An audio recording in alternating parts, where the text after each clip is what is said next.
Assalamualaikum warahmatullahi wabarakatuh. Alhamdulillahilladzi arsala rasulahu bil huda wa dinil haq liyudhhirahu 'ala dini kullih walau karihal musyrikun. Asyhadu an la ilaha illallah wahdahu la syarikalah wa asyhadu anna Muhammadan 'abduhu wa rasuluhu la nabiyya ba'da. Allahumma salli wa sallim wa barik ala Muhammad wa ala alihi wa ashabihi ajma'in. Bapak-bapak, ibu-ibu dan saudara sekalian yang dirahmati oleh Allah Subhanahu wa taala. Alhamdulillah kita bisa berkumpul kembali dalam keadaan sehat walafiat. Iman masih menetap dalam hati-hati kita sehingga pergerakan dari anggota tubuh kita masih mengarah kepada kebaikan dan ridha Allah Subhanahu wa taala. Bapak, ibu-ibu dan saudara sekalian, kita lanjutkan pada poin yang ketiga, yaitu qiyamul lail, dari adab terhadap diri sendiri. Qiyamul lail artinya sholat malam. Qiyam artinya berdiri. Qoma yakumu. Al-lail malam, jadi menegakkan sholat malam. Berdiri melaksanakan sholat malam. Fa fi sahihaini an Aisyah radhiyallahu anha, dan disebutkan di dalam Sahih Bukhari dan Muslim dari Aisyah radhiyallahu anha, anna Nabiya sallallahu alaihi wasallam, bahwasanya Nabi sallallahu alaihi wasallam kana yakumu minal laili, adalah beliau melakukan salat di waktu malam, hatta tatafattara qadamahu, hatta sehingga tatafattara bengkak qadamahu kedua kaki beliau.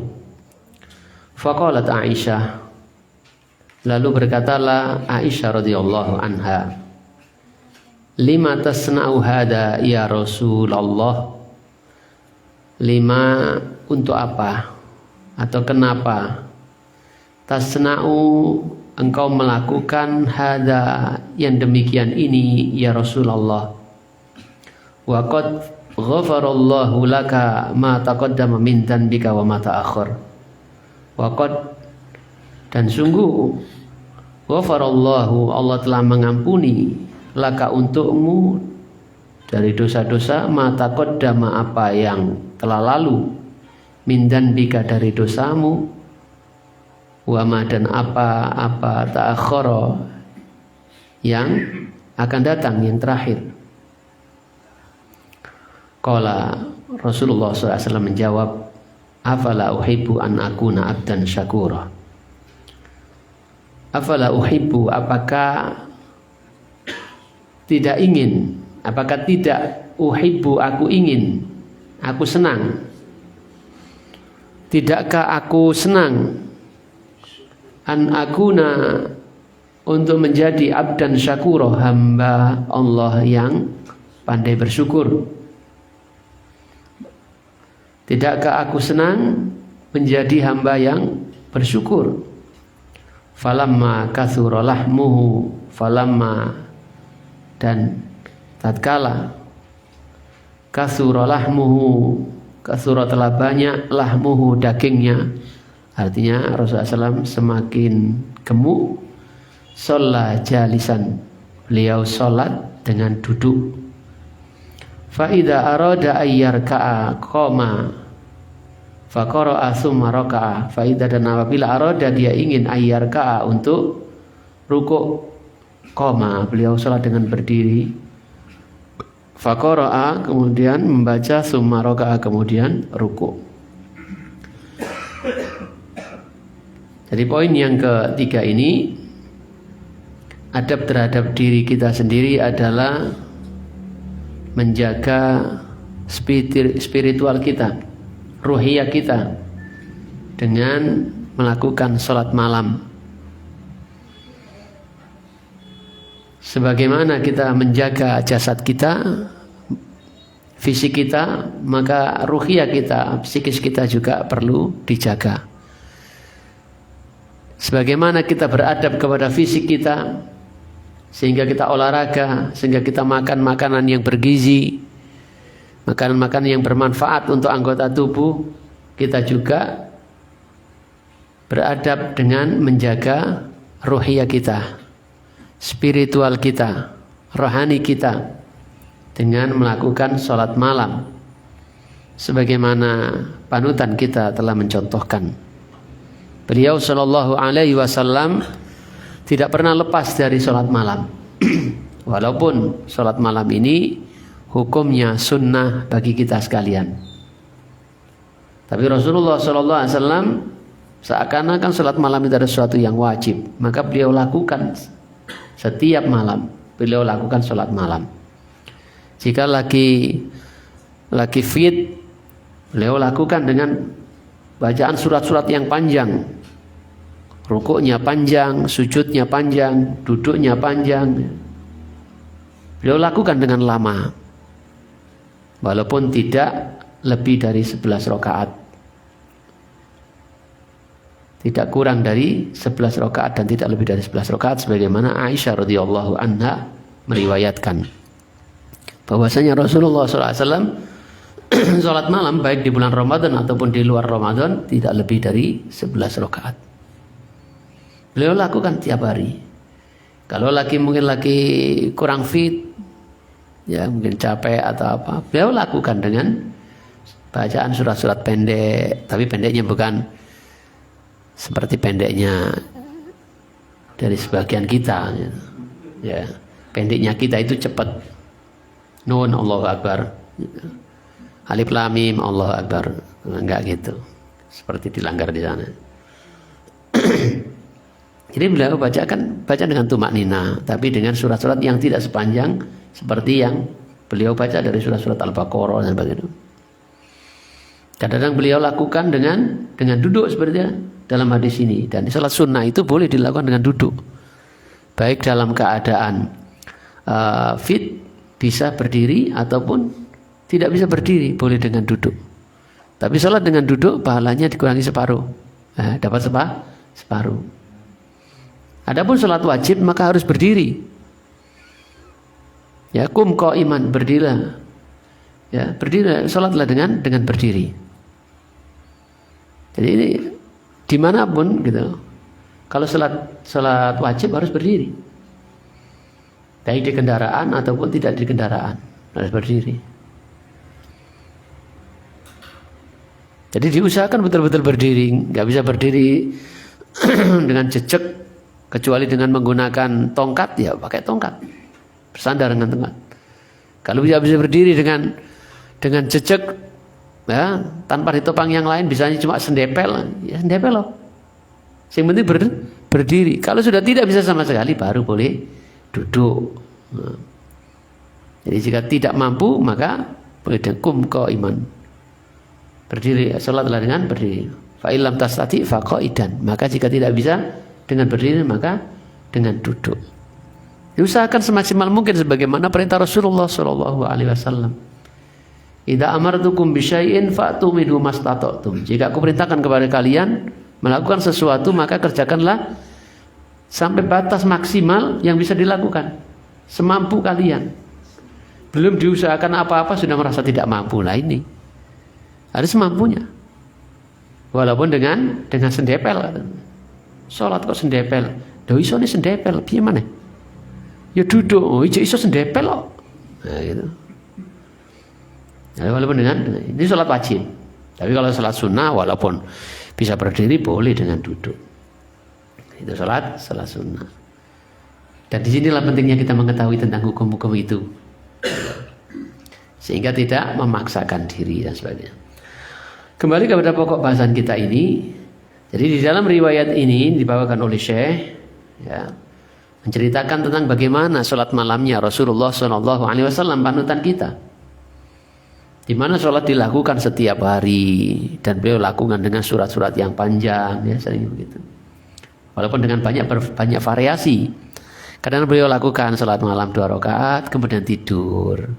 Terus bentar bangun, sholat lagi. Enggak langsung 11 rakaat kayak kita cepat-cepatan pengen mari sesuai target lalu selesai tidur. Enggak begitu. Boleh kita lakukan sholat malam itu dengan 2 rakaat. Sing penting waktu ini di waktu malam. Jenenge wis sholat malam atau sholat isu-isu warani malam ya enggak tepat.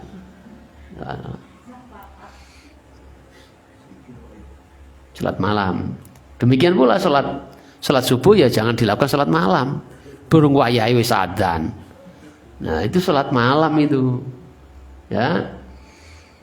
Jadi kalau sudah waktunya subuh baru adzan. Terbitnya fajar sebagaimana sabda Rasulullah SAW, di mana Ibnu Ummi Maktum itu adzannya pada waktu subuh, kalau Bilal adzannya pada waktu malam. Adzan awal.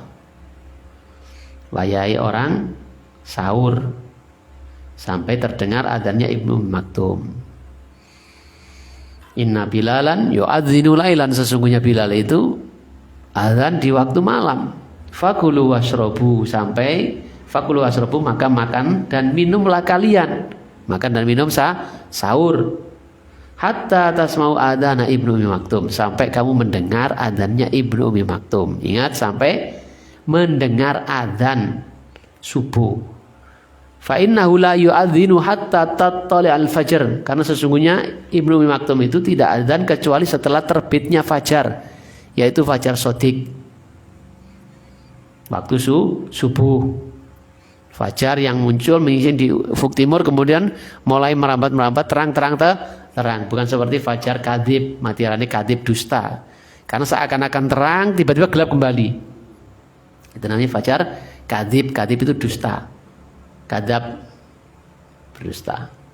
Itu waktunya salat subuh. Kalau sudah adzan subuh maka tidak boleh makan. Ya, sampai adzan subuh, bukan sampai imsak. Imsaknya itu ya adzan subuh itu. Menahan diri dari makan itu ya adzan subuh itu. Ya, bukan lolongan imsak atau apa suara panggilan imsak. Bapak-bapak dan saudara sekalian dimuliakan oleh Allah Subhanahu wa taala. Jadi Rasulullah SAW melakukan salat malam. Saking beliau melakukannya salat malam dengan betul-betul sungguh-sungguh dan setiap hari dilakukan dengan kualitas yang demikian istimewa, maka sunatullah menjadikan kakinya bengkak. Ya, otomatis karena yang dilakukan seperti itu maka kakinya bengkak. Manusiawi. Loh, Nabi kok bengkak? Loh, jangan bilang begitu. Nabi pun manusia. Nabi juga manusia seperti rocker. Rocker juga manusia. Ya kalau sholatnya demikian itu otomatis bisa bengkak seperti Nabi Sallallahu Alaihi Wasallam. Lah melihat kakinya Nabi bengkak seperti itu ya namanya istri ya Aisyah radhiyallahu anha. Ya rada piye ngono ya ngeman bojone kan itu. Sampai memberanikan diri bertanya kepada Nabi.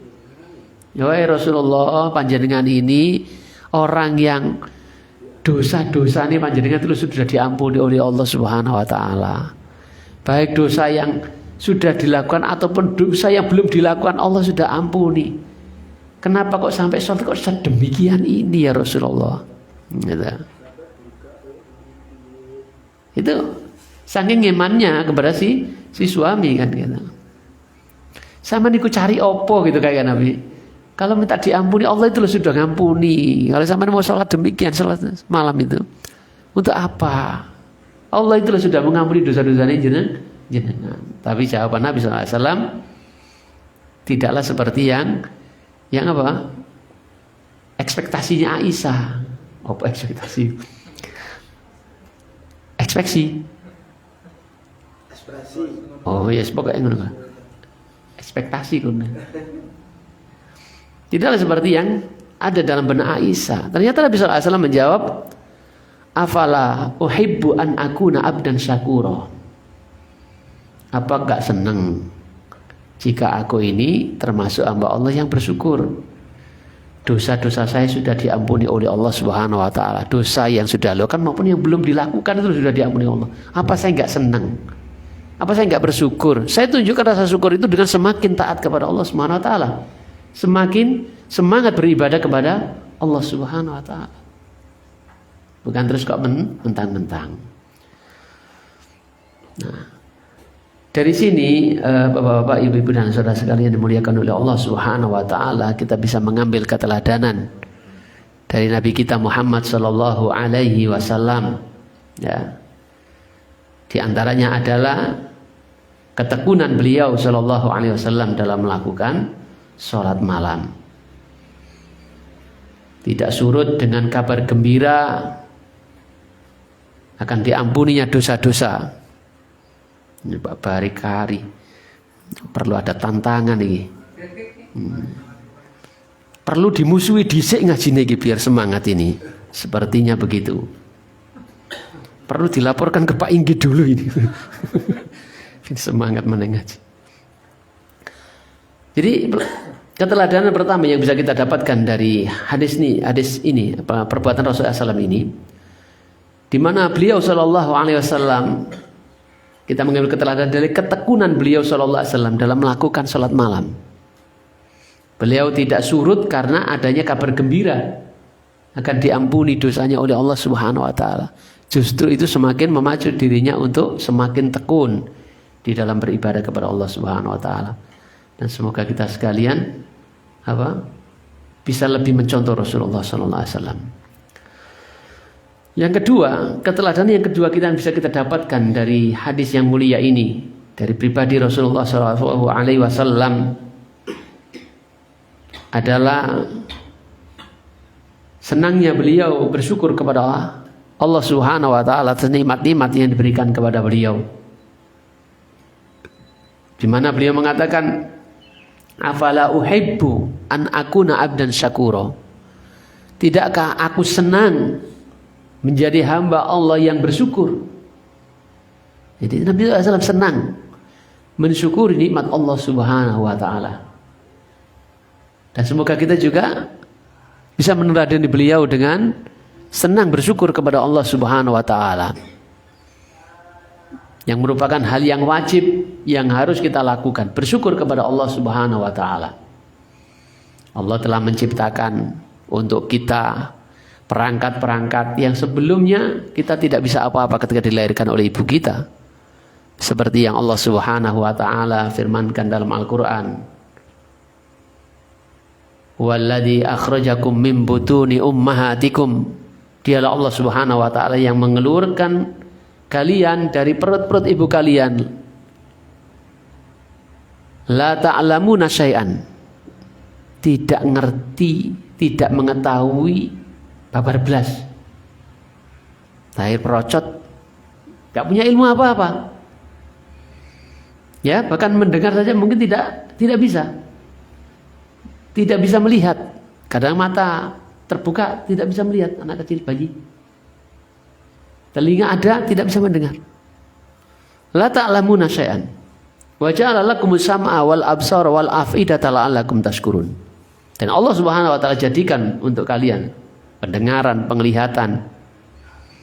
Ya, perangkatnya, telinga ada, mata ada, tapi belum bisa melihat. Pendengaran, penglihatan dan hati, sehingga kalian bisa merasakan dan bisa membedakan mana yang baik dan mana yang tidak baik. La'allakum tashkurun, supaya kalian bersyukur. Dan tidak ada di dunia ini manusia yang tidak diberikan nikmat oleh Allah Subhanahu Wa Taala. Dengan maha rahmannya Allah Subhanahu Wa Taala, Allah berikan makhluk hidupnya termasuk yang kafir-kafir akan kenikmatannya. Bukan hanya yang muslim, yang kafir pun dikasih. Tapi kenikmatan iman, karunia Islam hanya diberikan kepada orang-orang yang diingini, yang dipilih. Ini adalah kenikmatan yang besar. Ini adalah maha rahimnya Allah Subhanahu Wa Taala. Khusus diberikan untuk orang-orang yang beriman. Nikmat yang besar. Jadi tidak ada orang yang tidak diberikan nikmat karunia oleh Allah Subhanahu Wa Taala. Sepapa apapun hidupnya seseorang, pasti dia menerima apa yang namanya nikmat Allah Subhanahu Wa Taala, karunia Allah Subhanahu Wa Taala. Dari anggota tubuhnya saja perangkat-perangkat itu jika diuangkan, nah, orang kan mengukur semuanya dengan uang, itu sudah berapa miliar. Ada hati, ada jantung, ada paru-paru. Yang ketika itu konslet gitu, orang rela menjual rumahnya, menjual mobilnya, mobil 5 dijual untuk mengembalikan konsletnya itu, konslet meripati, konslet apa, ginjalnya, gulanya, orang rela mengeluarkan harta yang banyak untuk semua itu. Belum lagi teman-teman, ya, saudara, anak, banyak orang yang tidak punya anak, yang juga rela mengeluarkan harta yang banyak supaya punya anak. Ketika sudah ke dokter dan sebagainya, semuanya normal masih gak punya anak, akhirnya buka pabrik baru, sampai demikian itu. Buka pabrik baru supaya bisa produksi anak. Pabrik 2 gagal, pabrik 3, 4 nggak boleh 5, ya, supaya punya anak. Betapa bersyukurnya orang punya anak. Banyak nikmat-nikmat Allah Subhanahu Wa Taala. Kita bisa berbicara, ini adalah nikmat Allah Subhanahu Wa Taala. Kita bisa mendengar. Punya anak, punya istri. Banyak orang yang nggak punya istri. Ya. Pengen golek sing ayu, wis trimo diuduno. Iki nih standari, sing gak pate ayu. Ngono ya cek gurung entuk ae. Nah, gitu kan. Sing kono iku wis rondo bolak-balik poya payu ae. Iki cek perawan gak payu-payu. Ya, iki Joko ganteng wis apa-apa ya gak entuk bojo. Standare wis diuduno 6 ya ijek gong entuk ae. Ya. Belum dikasih rezeki oleh Allah Subhanahu Wa Taala berupa jodoh, gitu. Atau mungkin jodohnya di akhirat, jodohnya wis mati. Ya karena kita nggak tahu ya terus berusaha ya berusaha terus. Bapak-bapak dan ibu sekalian yang dimuliakan oleh Allah Subhanahu Wa Taala, kemudian barangkali bisa kita dapatkan dari keteladanan Rasulullah Sallallahu Alaihi Wasallam adalah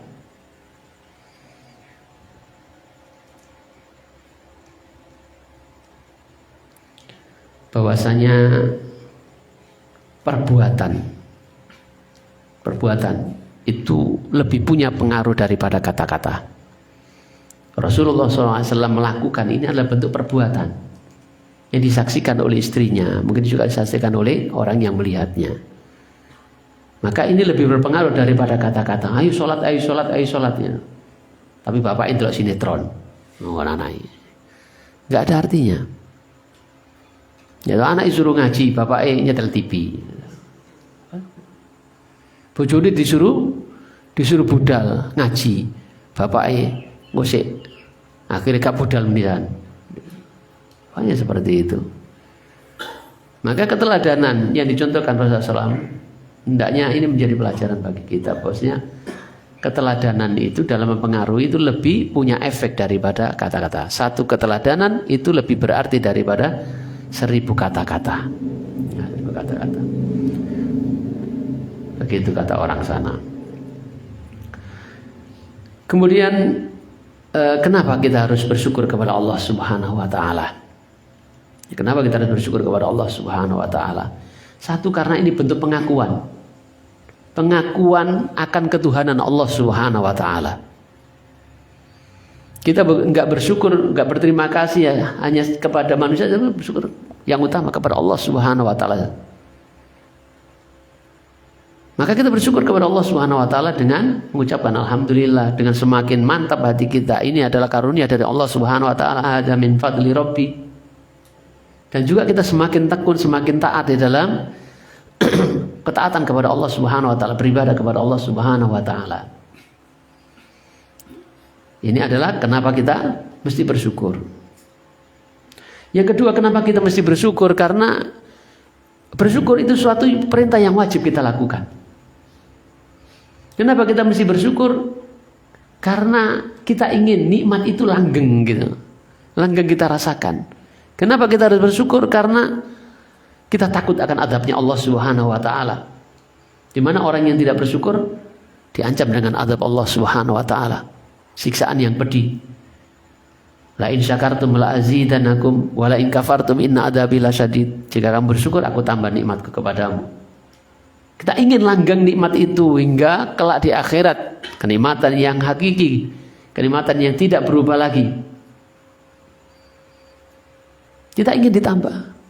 Dan yang kedua tadi adalah karena kita takut akan inna adzabi lasyadid. Wa la in kafartum inna adzabi lasyadid. Dan jika kalian kufur, tidak syukur, inna adzabi lasyadid, sesungguhnya siksaku itu sangat pedih. Artinya agar kita selamat dari siksaan Allah Subhanahu wa taala. Termasuk untuk syukur tadi meliputi tiga hal. Selain kita mengucapkan alhamdulillah, hati kita semakin yakin, semakin beriman kepada Allah Subhanahu wa taala bahwa semua ini adalah dari Allah Subhanahu wa taala. Kemudian kita bisa zahirkan, kita nampakkan rasa syukur kita ini dengan semakin taat kepada Allah Subhanahu wa taala. Ya, semakin rajin mengaji, semakin rajin baca Quran, semakin taat kepada Allah dengan rajin sholat berjamaah, rajin sholat sunnah, rajin ibadah puasa atau ibadah puasa sunnah, ya, yang masing-masing orang tentu punya kemampuan berbeda-beda. Rajin bersedekah, gitu. Semakin taat kepada suami, semakin sayang kepada istri, semakin peduli kepada anak-anak, kepada tetangga, kepada sanak saudara, kerabat yang punya hak, dan kepada apa yang Allah berikan hak kepadanya. Dari apa-apa yang diperintahkan kita berbuat baik kepadanya. Kemudian adab yang keempat adalah adkarus sabah wal masa. Senantiasa melakukan zikir sabah dan masa. Sabah pagi, al masa sore. Zikir-zikir pagi dan sore sebagaimana yang diajarkan Rasulullah Sallallahu Alaihi Wasallam. Di antaranya adalah yang diriwayatkan oleh Imam Bukhari dari Shaddad bin Aus radhiyallahu an. Ani Nabi Sallallahu Alaihi Wasallam, dari Nabi Sallallahu Alaihi Wasallam annahu qala, bahwasanya Nabi Sallallahu Alaihi Wasallam bersabda, Sayyidul istighfar, atau riwayat Imam Tirmidzi, beliau mengatakan ala adulluka ala sayyidil istighfar. Maukah kamu aku berikan tahu kepadamu sayyidul istighfar. Sayyid itu tuan, apa, pentolani, punjeri, apa meneh, sing menonjol dewi, itu pemimpine gitu. Istighfar itu artinya memohon ampun kepada Allah Subhanahu wa taala. Jadi ada lafaz-lafaz yang kita bisa ungkapkan kepada Allah Subhanahu wa taala dalam rangka memohon ampun kepada Allah Subhanahu wa taala. Ada astaghfirullah wa atubu ilaihi, astaghfirullahalladzi la ilaha illa huwal hayyul qayyum wa atubu ilaihi, atau bentuk istighfar yang lainnya. Tapi yang paling utama gitu, yang paling bagus, yang merupakan punjeri, pentolani gitu, itu adalah yang ini, yang Nabi menyebut sebagai sayyidul istighfar, sayyidnya kalimat istighfar. Kenapa dikatakan sayyidnya istighfar di sini? Artinya ini yang paling utama gitu. Karena di dalam lafaz-lafaz yang akan kita baca ini, itu terkandung di dalamnya makna taubat dan apa? Merendahkan diri kepada Allah Subhanahu wa taala yang tidak ada pada lafaz-lafaz istighfar lainnya. Jadi sekali lagi ini disebut sayyid istighfar, sayyidul istighfar, karena di dalam lafaz-lafaz ini, lafaz-lafaz sayyidul istighfar ini ada terkandung di dalamnya makna taubat. Makna taubat. dan merendahkan diri kepada Allah Subhanahu wa taala yang tidak ada pada lafaz yang lainnya. Maka kata Rasulullah, antakula, ya, sayyidul istighfar, yaitu antakula, engkau ucapkan Allahumma anta rabbi la ilaha illa anta sampai akhir. Yang artinya Allahumma, ya Allah, anta rabbi, engkau adalah Tuhanku. Pengakuan akan penghambaan dirinya di hadapan Allah sebagai Tuhannya. Pengakuan dirinya sebagai hamba kepada Allah Subhanahu wa taala Tuhannya. Allahumma, ya Allah, anta rabbi, engkau adalah Tuhanku. La ilaha illa anta, tidak ada Tuhan yang hak disembah kecuali engkau. Ya, Allahumma anta rabbi, ya Allah, engkau adalah Rabbku. Artinya yang menciptakan aku, yang memberikan rizki kepadaku, yang mengatur hidupku, yang memilikiku, yang memiliki diriku, gitu. Dan apa yang aku punya, gitu. Karena innalillahi wa inna ilaihi raji'un, sesungguhnya kami kepunyaan Allah Subhanahu wa taala. Kami, kita ini, ya. Jadi anta rabbi, engkau adalah Tuhanku yang menciptakan aku, yang mengatur aku, yang memiliki aku, yang memerintahkan kepadaku, yang kuasa memerintahkan kepadaku. La ilaha illa anta, tidak ada sesembahan yang hak disembah kecuali hanya engkau. Sesembahan banyak, di mana-mana ada orang menyembah, tapi semuanya batil semua. Hanya engkau yang benar, yang berhak untuk disembah, yang wajib untuk disembah, diibadahi. Engkau adalah satu-satunya yang berhak. Itu maknanya kalimat la ilaha illallah. Anta khalaqtani, ya, la ilaha illa anta khalaqtani, yang telah menciptakan aku. Dipertegas lagi, padahal sudah terkandung dalam makna Rabbi. Engkau yang menciptakan aku, wa ana abduka, dikuatkan lagi, dan aku ini adalah hambamu. Ya, aku ini adalah hambamu yang butuh kepadamu. Ya, yang butuh kepadamu. Bukan hambanya siapa-siapa. Hanya hambamu, aku ini adalah hambamu, milikmu, budakmu. Wa ana ala ahdika wa wa'dika mastata'tu. Dan aku ini berada di atas janjiku kepadamu, dan aku akan penuhi janjiku semampu yang aku lakukan. A'udzubika min syarri ma sona'tu. Aku berlindung kepadamu dari keburukan apa yang aku lakukan.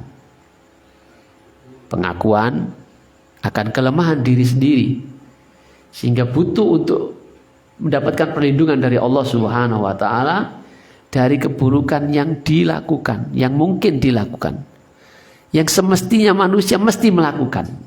Kita berlindung kepada Allah Subhanahu wa taala. Bentuk pengakuan akan kebutuhannya kepada Allah, akan kelemahannya di hadapan Allah Subhanahu wa taala, akan permohonannya hanya kepada Allah Subhanahu wa taala. Abu'u laka bi ni'matika alayya, aku mengakui, aku hadir kepadamu, mendekat kepadamu dengan mengakui nikmat-nikmatmu kepadaku. Ya, abu'u itu artinya kembali atau bersyukur. Aku bersyukur kepadamu, aku mengakui kepadamu dan bersyukur kepadamu dengan nikmatmu alayya kepadaku. Wa abu'u laka bidambi, dan aku juga kembali kepadamu bertobat, mengakui akan dosa-dosaku. Ya, aku mengakui kepadamu akan dosa-dosa yang aku lakukan. Bahwasanya aku ini adalah penuh dengan dosa. Faghfirli, maka ampunilah aku. Mohon kepada Allah Subhanahu wa taala, hanya Allah yang bisa mengampuni. Maka kita minta kepada Allah Subhanahu wa taala diampuni dosa-dosa kita. Setelah pengakuan bahwasanya kita ini melakukan dosa. Soalnya kadang-kadang ada orang itu dikandani ke dosa enggak percaya. Saya dosa kok Saidi. Atau dosa tak pepek dhewe wis gak usah kakencangkem. Zaman itu sama tuh sombongnya begitu kan. Jadi faghfirli, minta ampun kepada Allah, bukan bangga dengan dosanya, tapi betul-betul menyesal dan meminta ampun kepada Allah Subhanahu wa taala. Faghfirli, maka ampunilah aku. Fa innahu la yaghfiru dzunuba illa anta, karena sesungguhnya tidak ada yang bisa memberikan ampunan dari dosa-dosa kecuali hanya Engkau. Ya, tidak hanya Engkau yang bisa memberikan ampunan. Kita mohon ampun kepada Allah atas semua dosa-dosa kita, kesalahan-kesalahan kita, dan mengagungkan Allah dengan penuh harap kita meminta ampunan kepadanya, karena sesungguhnya hanya Dialah yang mampu memberikan ampunan dari dosa-dosa yang kita lakukan. Qala, kata Rasulullah sallallahu alaihi wasallam, wa man qalaha minan nahari, waman, dan barang siapa qalaha mengucapkan kalimat-kalimat tadi, minan nahari, dari waktu siang, mukinan biha, dengan penuh keyakinan dengannya.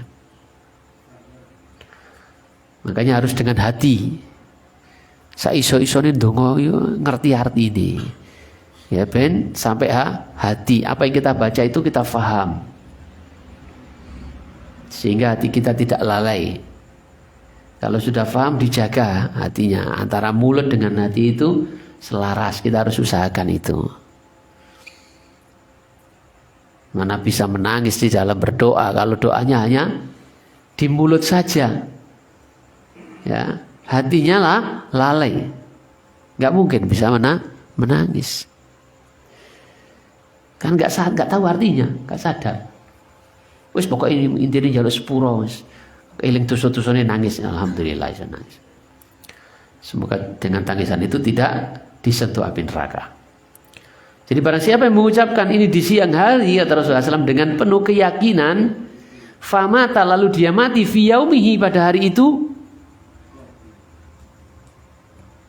qabla ayyumsiya, sebelum masuk waktu sore, fa huwa min ahlil jannah, maka dia termasuk penduduk surga.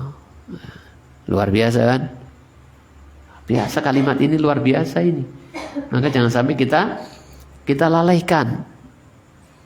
Kita ingin surga tapi tidak menempuh jalannya. Di antara jalan surga ini, kita biasakan selalu berzikir pagi dan sore dengan kalimat-kalimat ini. Fa huwa min ahlil jannah, maka dia termasuk penduduk surga. Wa man qalaha minal laili, dan barang siapa yang mengucapkannya minal laili, dari waktu malam. Maksudnya sore hari untuk malam sampai pagi berikutnya. Wa huwa muqinun biha, dan dia yakin dengan bacaannya tadi itu. Famata qabla ayyusbiha, lalu dia mati sebelum masuk waktu pagi. Fa huwa min ahlil jannah, maka dia termasuk penghuni surga. Penduduk ahli surga. Ya. Siapa yang tidak ingin. Ikhwani wa akhwati fillah rahimani wa rahimakumullah. Maka hendaknya ini bisa menjadi zikir kita setiap pagi dan sore hari. Daripada kamu cari zikir-zikir yang lainnya yang bukan dari Nabi, gitu, yang tidak ada jaminan apa-apa, bahkan iso dosa, ya, karena lebih memilih dari orang lain daripada dari Nabi, ya, menduakan Nabi, lebih sayang, ya, lebih mengagungkan orang lain daripada Nabi. Lalu itu kokono, gak ada sumbernya, kadang campur Jawa-Jawa di kiri, tapi iso ngene istidraj, diululu sama Allah Subhanahu wa taala. Apalah artinya sebuah selamat di dunia tapi enggak selamat di akhirat. Aku sajak ngamal iki yo. Wis kebaca bolak-balik iku ora metu getih kok. No dokter ora tembus suntike sampean. Ya repot dhewe nambahan. Gitu. Menapi kesandung ae keten. Jadi harus yakin. Jadi harus yakin syaratnya. Kalau nggak yakin ya gimana? Nah, untuk bisa yakin itu maka harus kita pahami artinya. Harus ketika kita membacanya harus selaras dengan dengan hati kita. Makanya juga jangan kesusu. Kalau kesusu nggak bisa merenungi maknanya, ya, mentadaburi maknanya. Karena kesusu mengejar target penggawian jakeh, gitu. Lalu ingin masuk surga dengan cara seperti itu ya atur ya. Surga kok golek embek nyusu. Ikhwani wa akhwati fillah rahimani wa rahimakumullah. Kemudian terus noto lagi. Satu poin lagi. Sumben wae. Ya, mungkin itu saja dulu. Mudah-mudahan pertemuan berikutnya bisa kita lanjutkan kembali. Dan sekali lagi semoga tidak lupa membaca zikir pagi. Di antara zikir pagi itu, karena zikir pagi itu banyak, ya, diajarkan Nabi zikir pagi itu banyak. Ini adalah salah satunya. Ya, ini adalah salah satunya. Ada yang disebut 1 kali, ada yang harus dibaca 3 kali, ada yang dibaca 7 kali, ada yang dibaca 10 kali, ada yang dibaca 100 kali dalam sehari. Nah, di antara yang dibaca sekali ini Sayyidul Istighfar. Yang 3 kali Bismillahilladzi la yadurru ma'asmi syai'un fil ardi wala fis sama' wa huwas samiul alim. Ini dibaca 3 kali. Bismillahi dengan menyebut nama Allah, la yadurru ma'asmihi syai'un, yang tidak ada yang dapat memberikan bahaya sesuatu pun di langit maupun di bumi dengan disebut namanya. Itu kurang lebih artinya.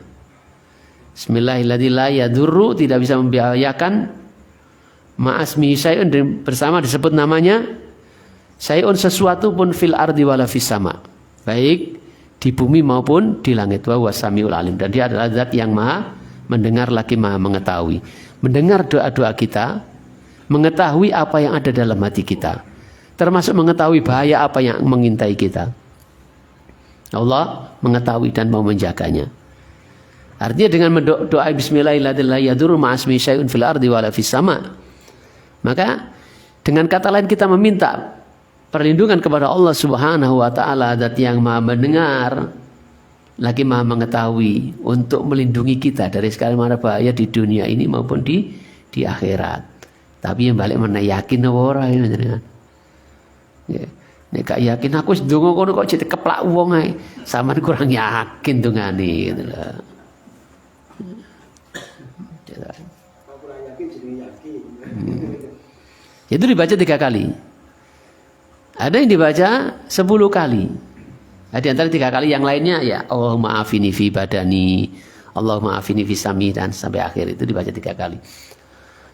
Kemudian yang dibaca 10 kali misalnya la ilaha illallah wahdahu la syarika lahu lahul mulku wa lahul hamdu wa huwa ala kulli syai'in qadir.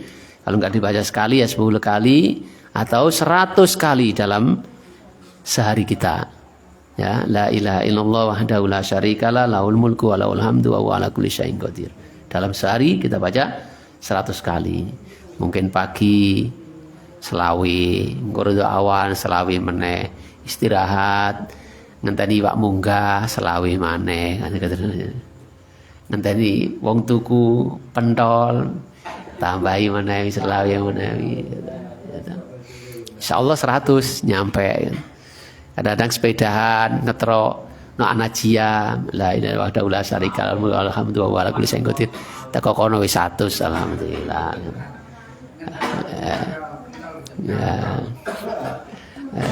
Mulai teko najia gitu ya, sholawat Nabi, termasuk sholawat Nabi disunahkan untuk dibaca 100 kali dalam sehari. Dan ketika malam Jumat atau hari Jumat diusahakan memperbanyak membaca sholawat, Allahumma sholli ala Muhammad wa ala ali Muhammad. Kalau mau sholawat yang utama yaitu sholawat Ibrahimiyah. Kalau yang pendek ya Allahumma sholli wa sallim ala nabiyina Muhammad, Allahumma sholli ala Muhammad wa ala ali Muhammad kama sholaita. Itu yang panjang, salat Ibrahimiyah. Baca 100 kali, berbanyak baca sholawat. Barang siapa yang membaca 1 sholawat kata Rasulullah, maka apa?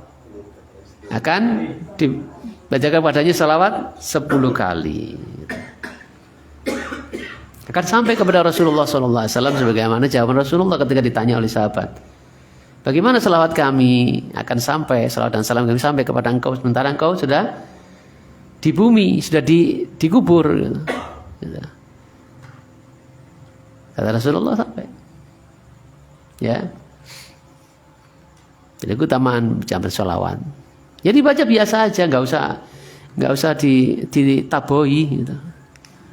Ya, nggak usah repot-repot, baca aja.